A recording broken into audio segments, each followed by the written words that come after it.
नमो भगवते वासुदेवाय। आश्विन मास शुक्ल पक्ष की पापांकुशा एकादशी का महात्म्य।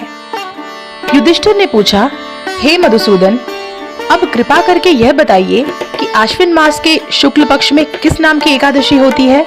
भगवान श्री कृष्ण बोले, हे राजन, आश्विन मास के शुक्ल पक्ष में जो एकादशी होती है वह पापांकुशा के नाम से विख्यात है। वह सबके पापों को हरने वाली तथा उत्तम है। उस दिन संपूर्ण मनोरथ की प्राप्ति के लिए मनुष्य को स्वर्ग और मोक्ष प्रदान करने वाले पद्मनाभ संज्ञक मुझ वासुदेव का पूजन करना चाहिए। जितेंद्रिय मुनि चिरकाल तक कठोर तपस्या करके जिस फल को प्राप्त करता है वह उस दिन भगवान गरुड़ ध्वज को प्रणाम करने से ही मिल जाता है।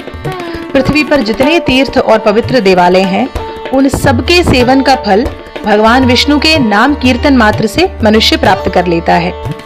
जो सारंग धनुष धारण करने वाले सर्वव्यापक भगवान जनार्दन की शरण में आते हैं, उन्हें कभी यमलोक की यातना नहीं भोगनी पड़ती है। यदि अन्य कार्य के प्रसंग से भी मनुष्य एकमात्र एकादशी को उपवास कर ले तो उसे कभी यम यातना नहीं प्राप्त होती। जो पुरुष विष्णु भक्त होकर भगवान शिव की निंदा करता है वह भगवान विष्णु के लोक में स्थान नहीं पाता, उसे निश्चित ही नरक में गिरना पड़ता है। इसी प्रकार यदि कोई शैव या पशुपत होकर भगवान विष्णु की निंदा करता है तो वह घोर रौरव नरक में डालकर तब तक पकाया जाता है जब तक कि 14 इंद्रियों की आयु पूरी ना हो जाए।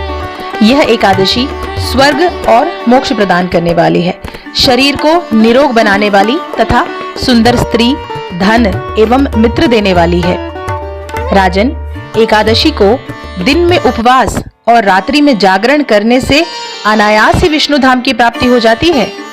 हे राजेंद्र, वह पुरुष मातृ पक्षी 10, पिता के पक्षी 10 तथा स्त्री के पक्षी भी 10 पीढ़ियों का उद्धार कर देता है।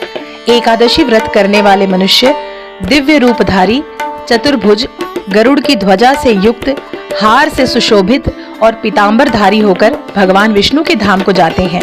आश्विन मास के शुक्ल पक्ष में पापांकुशा का व्रत करने मात्र से ही मानव सब पापों से मुक्त हो जाता है और श्री हरि के लोक में चला जाता है। जो पुरुष सुवर्ण, तिल, भूमि, गौ, अन्न, जल, जूते और छाते का दान करता है वह कभी यमराज को नहीं देखता। हे राजन, दरिद्र पुरुष को भी चाहिए कि वह यथाशक्ति स्नान, दान आदि क्रिया करके अपने प्रत्येक दिन को सफल बनावे। जो होम, स्नान, जप, ध्यान और यज्ञ आदि पुण्यों का कर्म करने वाले हैं, उन्हें भयंकर यम यातना नहीं देखनी पड़ती है। इस लोक में जो मानव दीर्घायु, धनाढ्य, कुलीन और निरोग देखे जाते हैं वे पहले की पुण्यात्मा हैं। पुण्यकर्ता पुरुष ऐसे ही देखे जाते हैं। इस विषय में अधिक कहने से क्या लाभ।